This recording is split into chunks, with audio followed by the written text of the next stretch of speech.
Lo kok seneng sedekah? Masya Allah. Itulah keimanan kita sedang diuji oleh Allah. Apakah kita termasuk orang yang bertakwa? Ciri yang pertama atau tidak? Loh, saya itu jadi kayak gampang, tapi dalam prakteknya tidak semudah yang kita ucapkan. Di dalam satu riwayat, Rasulullah Shallallahu Alaihi Wasallam itu pernah memberikan Sayyidah Aisyah uang yang banyak untuk membeli seorang budak, Bapak Ibu. Kanjeng Nabi maringi arto Sayyidah Aisyah untuk membeli budak di pasar. Memang zaman itu dikenal dengan zaman perbudakan. Ada orang-orang kulit hitam yang dijual beli di pasar untuk membantu menyelesaikan pekerjaan berat. Akhirnya Sayyidah Aisyah dipesan Kanjeng Nabi dikongkon beli budak yang bagus, yang sehat, tapi memang harganya mahal. Akhirnya Rasulullah ngasih uang yang banyak. Tapi nek budak niku wonge kuru, loro-lorawon, engkrik-engkriken apa maneh mencret niku murah, nggih. Lah ketika budak niki selesai dibayar, mantun dibayar Bapak Ibu, diajak pulang. Belum sampai di rumah, dilalah malaikat Jibril datang. Ya Muhammad, budak sing baru dibayar oleh istrimu itu, tolong jangan sekali-kali engkau izinkan masuk ke dalam rumahmu. Loh, mengapa malaikat Jibril? Karena catatannya di sisi Allah sebagai calon penghuni neraka. Tak layak dan tak patut seorang calon penghuni neraka masuk ke dalam rumah Rasulullah yang disucikan oleh Allah, yang di dalam Al-Quran dikenal dengan sebutan Ahlul Bait. Innama yuridullahu liyudhiba ankumur rijsa ahlal baiti wa yutahhirakum tathhira. Akhirnya Kanjeng Nabi keluar rumah mencegat ojo sampai budak dikit masuk ke dalam rumah Rasulullah, Bapak Ibu. Subhanallah, bareng begitu sampai di hadapan Rasulullah, budak ini dikasih tahu, nek gak oleh ikut Rasulullah niki nangis gak meneng-meneng. Piyambake tetap maksa kepengen ikut Rasulullah karena harapannya kepengen mendapatkan syafaat langsung dari Rasulullah, kepingin menjadi ahlul bait, keluarga besar bersama Rasulullah. Dilalah Kanjeng Nabi mboten mengizinkan berkat perintah dari siapa tadi? Malaikat Jibril. Krono nangis gak meneng-meneng. Akhirnya Kanjeng Nabi kepingin membahagiakan hatinya. Kanjeng Nabi itu romo tambah lama tambah mengesakkan. Apa mengesakkan itu, Pak? Apa mengesakkan itu? Mengesakkan itu ya mengesakkan. Mengesakkan itu coro Jawane tidak mentala, gak mentolo, gak tego. Akhirnya dalam riwayat Kanjeng Nabi itu masuk ke dalam rumah mencari sesuatu, barangkali ada yang bisa dibuat untuk menyenangkan hatinya. Ternyata Rasulullah niku nggih mboten mendapatkan sesuatu karena Rasulullah itu tidak punya apa-apa. Makanya dalam satu riwayat pernah kita mendengar dari seorang sahabat bernama Umar bin Khattab radhiyallahu an, pernah Kanjeng Nabi itu sedang ngimami sholat dilalah. Umar bin Khattab yang sedang jamaah persis di belakang Rasulullah niki mendengar suara yang menggerutuk kretek ngoten Bapak Ibu. Ketinggalan Rasulullah niku saya. Akhirnya begitu salam, Umar bin Khattab langsung tanya, ya Rasulullah, apakah panjenengan hari ini sakit? Kok kelihatan tadi waktu berpindah dari satu rukun ke rukun yang lainnya kelihatan berat panjenengan. Bahkan saya mendengar ada suara yang menggerutuk kretek. Jawab Kanjeng Nabi, tidak wahai Umar, seperti yang kau lihat sekarang ini aku sehat walafiat. saya yakin panjenengan sakit hari ini. Akhirnya dalam riwayat Kanjeng Nabi buka jubahnya, ternyata di perutnya ada lilitan kain yang isinya apa Bapak Ibu? Batu kerikil. Ya Allah ya Rahman, Rasulullah 3 hari tidak makan. Akhirnya Umar mengatakan, ya Rasulullah, mengapa panjenengan tidak bilang kepada kami, wah para sahabat? Apakah ketika engkau mau bilang kepada kami, tidak ada yang bisa kami berikan kepadamu? Jawab Rasulullah, tidak wahai Umar. Andai kata aku bilang kepada semua sahabat, apapun engkau korbankan demi aku Rasul, tapi apalah artinya aku sebagai Rasul? Biarlah kelaparan ini sebagai tumbal agar umatku kelak tidak ada yang kelaparan di dunia, lebih-lebih kelaparan nanti di hadapan Allah. Lho niku lho Kanjeng Nabi Bapak Ibu. Akhirnya Umar nangis. Ternyata Kanjeng Nabi waktu itu tidak ada sesuatu yang bisa diberikan. Dalam riwayatnya ketika masuk rumah niku mau memberikan kenang-kenangan untuk membahagiakan budak yang sedang nangis nih. Ternyata Kanjeng Nabi hanya mendapatkan 1 buah kurma, si jindil nih Bu. Ngerti ndil Bu? Ndil niku napa Bu? 1 buah kurma si tok nih. Akhirnya Kanjeng Nabi medal mengatakan, semoga 1 buah kurma ini kelak bermanfaat bagi kehidupanmu di masa mendatang. Ngoten.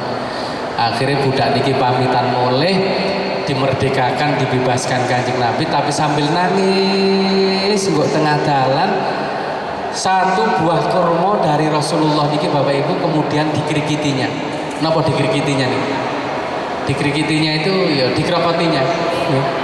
Dimakan sedikit demi sedikit sampai akhirnya tinggal separuh. Dilalah tinggal separuh niki. Di tengah jalan ada seorang pengemis yang kelaparan yang memintanya. Tangannya ngoten. Karena tidak ada satupun barang yang berharga yang bisa diberikan kecuali separuh buah kurma sisa pemberian Rasulullah tadi, hanya itu yang diberikan Bapak Ibu. Di saat itulah ternyata malaikat Jibril datang yang kedua kalinya. Ya Muhammad, budak yang barusan kau suruh pulang tadi, tolong panggil lagi kemari. Loh, jenengan iki dos pundi sekat malaikat ini. Jarine mangkon mulih, saiki kon nyeluk maneh. Sebenarnya apa yang terjadi? Catatannya di sisi Allah telah berubah. Yang semula calon penghuni neraka sekarang menjadi calon penghuni surga. Apa yang menyebabkan catatan itu berubah? Di tengah jalan dia bersodakoh dengan seorang fakir yang kelaparan dengan separuh buah kurma sisa pemberianmu tadi, dan itu dicatat oleh Allah sebagai satu kebajikan, dan itu bersamaan dengan ridhonya Allah Subhanahu wa Ta'ala. Itulah yang menyebabkan catatannya berubah, sekarang menjadi calon penghuni surga. Bapak Ibu yang kami hormati, ini namanya asbabul wurud, peristiwa yang melatar belakangi sehingga Kanjeng Nabi menyampaikan sabdanya, ittaqun naro walau bisyikki tamrotin. Jagalah dirimu dari sentuhan api neraka meskipun dengan separuh buah kurma. Subhanallah. Dan ini sejalan dengan hadis Nabi yang lain, as-shadaqatu tadfa'ul bala, atau as-shadaqatu daf'ul bala. Sedekah itu bisa menolak bencana dan musibah. Bapak Ibu yang kami hormati, oleh karena itulah Bapak Ibu, muga-muga kula jenengan diparingi rezeki sing barokah, diberikan kecembaran rezeki oleh Allah sehingga menjadi orang-orang yang ahli sedekah. Allahumma amin. Sebab ngeten niki nek mboten disiapkan hati kita semua, nanti saestu pas diuji oleh Gusti Allah gak duwe duit dilalah ana wong njaluk. Apa maneh kaya poso kemarin nggih. Pas enak-enak turu wawan kesel-kesel mari ngajar. Dilalah ana tamu ndodok iku. Bengak-bengok. Assalamualaikum. Dikira tamu penting bareng dibuka dadak wong ngemis. Ngoten niku nek ati gak siap arepe dhuwit 1000 lho gak sida mergo mangkel lho Pak. Apa maneh sakniki niku masyaallah kuwatah modele wong ngemis niku. Ana sing nggawa lis atas nama panti asuhan, ana sing atas nama masjid, ana sing nama pondok pesantren. Kok bendino wonge ya kopiahan ya jilbaban ganti-ganti. Masyaallah. Enten apa mboten? Insyaallah niku sanes tiyang Jawa, tapi tiyang Amerika ngriku. Didrop nang ngene Jawa. Lho saestu. Kadang-kadang arepe kaya dhuwit 1000 gak sida, akhirnya ganti kaya dhuwit 100 ambek muni pisan. Mlaku-mlaku golek ciplukan. Sampe niku wong ayu tapi sayang jalukan. Jare sing tukang ngemis kurang asem. Ngekehi 100 saya ngomel. Langsung dibales. Godhong pupus dipangan codot. Ngekehi 100 kakek cocot. Lah. Ngoten. Makanya Gusti Allah dawuh Bapak Ibu. Qaulun ma'rufun wa maghfiratun khairum min shadaqatin yatba'uha adza wallahu ghaniyyun halim.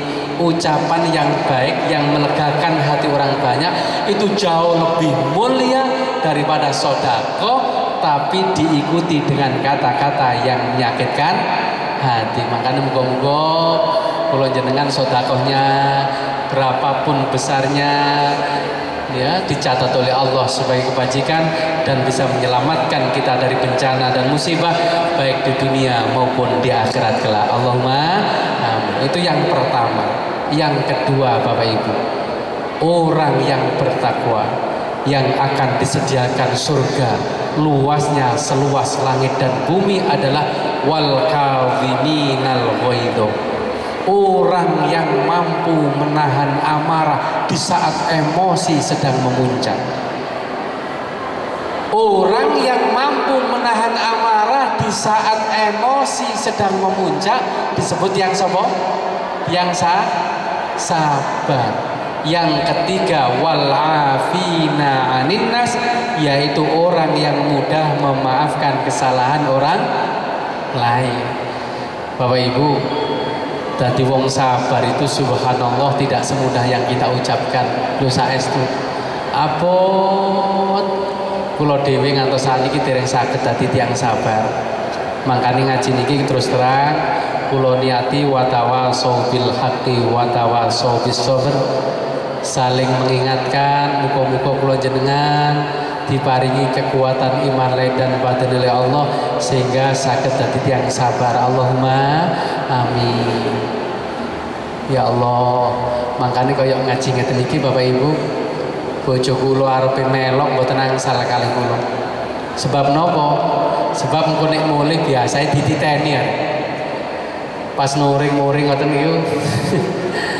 Akhirnya dititeni wingi ngaji ngomong sabar, saiki nesu iso ngomong tok gedabrus jare. Makane kaya ngeten iki, nggo omah nganggur ya. Mas, ngaji ning ndi? Arepe ngaji ning Kenjeran. Aku melok kok gak usah. Turu nggo omah, timbangane kok dititeni maneh.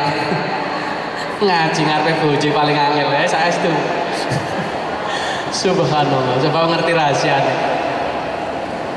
Di dalam satu riwayat Kanjeng Nabi itu pernah pulang malam hari dalam keadaan haus. Beliau minta dibuatkan minum oleh Sayyidah Aisyah. Mungkin karena malam hari Bapak Ibu lampunya enggak begitu terang, atau mungkin Sayyidah Aisyah oleh nggak ngombe ke susu. Dalam riwayatnya mau ngambil gula dadak keliru napa? Oh ya, ya Allah ya Rahman. Barang garam niki diseduh di gelas disuguhkan kepada Nabi. Lho Kanjeng Nabi Masya Allah ngelak ngombe banyu uyah rasane pahit asin. Lho ngoten niku mentolo diombe Bapak Ibu. Gelek gelek gelek sambil tersenyum. Lho ngoten niku tapi mboten dintekno. Karena apa? Karena Rasulullah tidak ingin mengecewakan hatinya Sayyidah Aisyah. Sing wis ngoyo-ngoyo ngantuk sare dibangunkan, tetap diminum kali Kanjeng Nabi walaupun rasanya pahit asin gitu. Lho ngoten niku sambil gelasnya dipegang Kanjeng Nabi lajeng nimbali datang Sayyidah Aisyah, ya Humairah. Loh panggilannya itu loh tetap sama, ya Humairah. Napa artinya?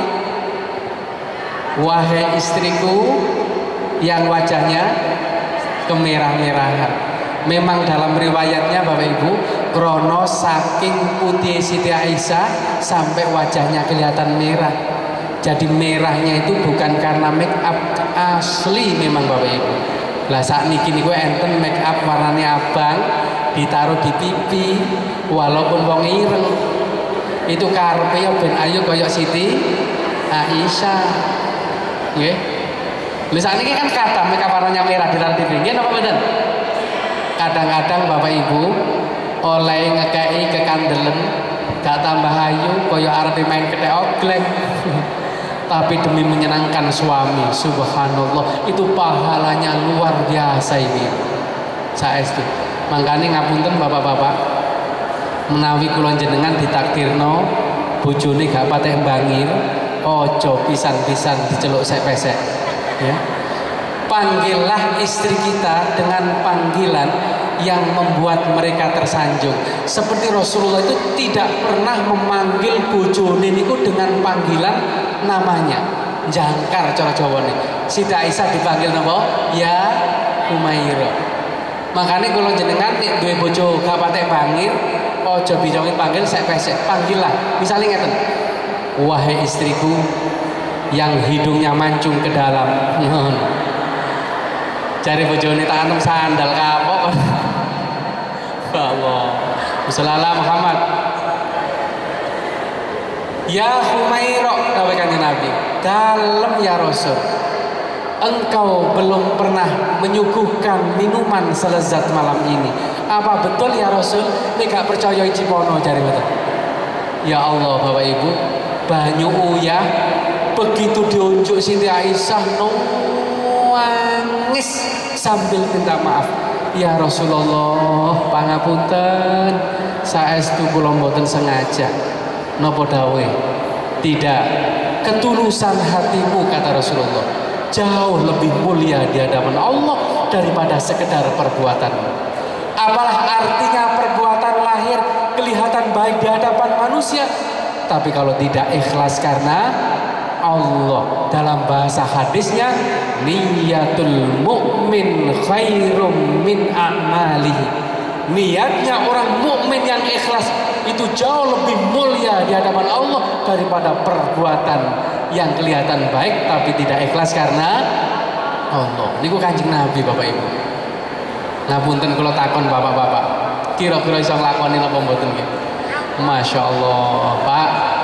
Misalnya kalau jenengan mulai ngajar panas-panas, ngelak, jaluk dikekno teh hangat utawa es teh bojone. Lho dilalak oleh njupuk gula lho keluru banyu uyah. Kira-kira jenengan alhamdulillah napa mesuh? Halo, Pak. Alhamdulillah napa mesuh? Kalau begitu diminum ternyata air uyah asin pahit, kok iso alhamdulillah? Berarti puasa kita memang mampu mengantarkan kita menjadi orang yang la'allakum tattaqun, yang akan pantas mendapatkan surga yang luasnya seluas langit dan bumi. Karena kita mampu menahan amarah dan mampu memaafkan kesalahan orang lain. Tapi Bapak Ibu kang kula hormati, begitu diminum dadak mesuh, metu asli Surabaya nih, dobol iki misale ngapunten. Maka berarti puasa kita hanya sekedar menahan lapar dan dahaga, tapi tidak mampu mengantarkan kita menjadi orang yang berkarakter, menjadi orang yang berakhlakul karimah. Na'udzubillah. Karena itu Bapak Ibu, surga bagi orang mukmin bukanlah hanya nanti di akhirat, tapi juga bisa dirasakan di dunia melalui keluarga yang sakinah, mawaddah, warahmah. Oleh karena itu Bapak-bapak ngapunten, bidadari kita bukan nanti di surga, tapi bidadari kita adalah istri yang solihah. Dan itu sesuai dengan doa kita, Rabbana atina fid dunya hasanah wa fil akhirati hasanah wa qina adzabannar. Karena semua yang terjadi disikapi oleh Rasulullah dengan lapang dada, maka yang muncul dalam lisan Rasulullah adalah baiti,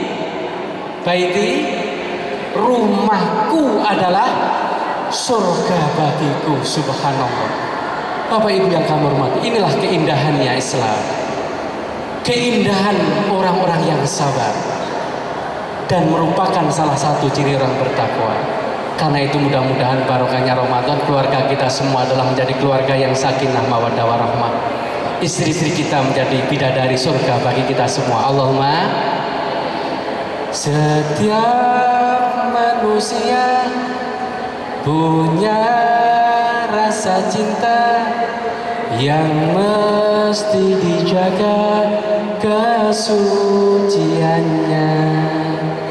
Namun ada kala insan tak berdaya saat dusta mampir bertakhta. Ku inginkan dia yang punya setia, yang mampu menjaga kemurniannya. Saat ku tak ada, ku jauh darinya, amanah pun jadi menjaganya. Hatimu tempat berlindungku dari kejahatan syahwatku. Tuhanku merestuiku, dijadikan engkau istriku. Engkaulah bidadari surgaku. Makanya doanya adalah Rabbana hablana min azwajina wa dhurriyyatina qurrata a'yun waj'alna lil muttaqina imama imama imama. Bidadari surgaku. Subhanallah. Tapi Bapak Ibu yang hormati, kenyataannya tidak semudah yang kita bayangkan. Kenapa mboten? Itu memerlukan kesabaran yang luar biasa. Sebab kalau dhewe niki nggih nate belajar sabar, tapi kenyataannya dereng saged Bapak Ibu. Nate kula niki mboten enak mangan, saya minta istri saya membuatkan ikan asin iwak klothok. Bapak Ibu ngerti iwak klothok? Iwak koyo kering niku nggih, koyo pindang tapi asin. Iku dipotong cilik-cilik, diisi lombok, dicampur tomat, ono bawang brambange, terus dikai pete, ono pencite titik, campur terong, segone liwet anget. Masya Allah, digoreng dadi siji, enake luar biasa Bapak Ibu. Tonggo-tonggoe lho ngrasakno enak. Mergo ambune kemendeng tutuk dindi. Nggih napa mboten? Masya Allah, senajan awakku mboten enak panas, mboten enak mangan, mergo iwak klothok niku wau mbok kula entek 2 piring. Akhire mari mangan bojo kula celuk.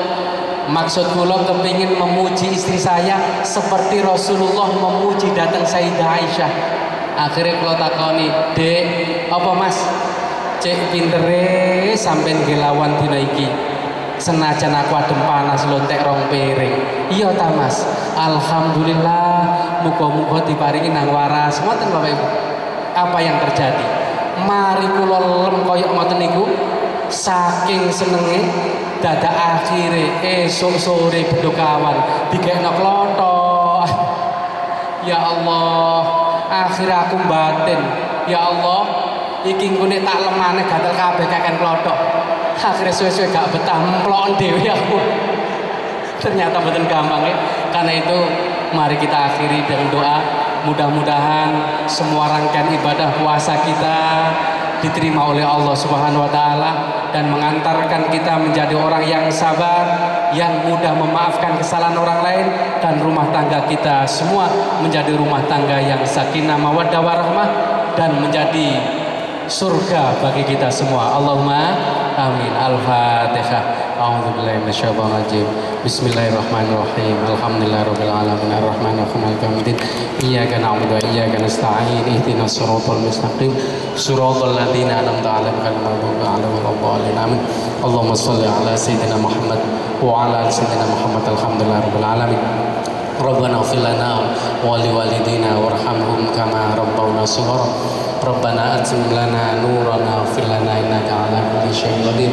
Rabbana atina fid dunya hasanah wa fil akhirati hasanah wa qina 'adzabannar wa adkhilna jannata ma'al abrar ya 'aziz ya ghafar ya rabbal alamin. Wa sallallahu 'ala sayyidina Muhammadin walhamdulillahi rabbil alamin. Bapak Ibu yang kami hormati, pernah saya ceramah seperti ini, begitu turun dari podium ada seorang jamaah yang merangkul saya sambil menangis. Ketika itu saya tanya, mengapa Bapak menangis? Apakah haru dengan ceramah saya? Dia menjawab, mohon maaf Ustaz, saya menangis bukan karena haru dengan ceramah jenengan. Lu kenapa? Dia mengatakan karena ceramahnya terlalu lama katanya. Oleh karena itu kok menawa kesuwen kaya nabung punten, akhirnya embun sejuk di atas awan jatuh ke tanah laksana hujan. Dosa bertumpuk mohon ampunan, khilaf dan salah kami mohon dimaafkan. Burung irian, burung cendrawasih. Cukup sekian, terima kasih. Buah jagung, buah merah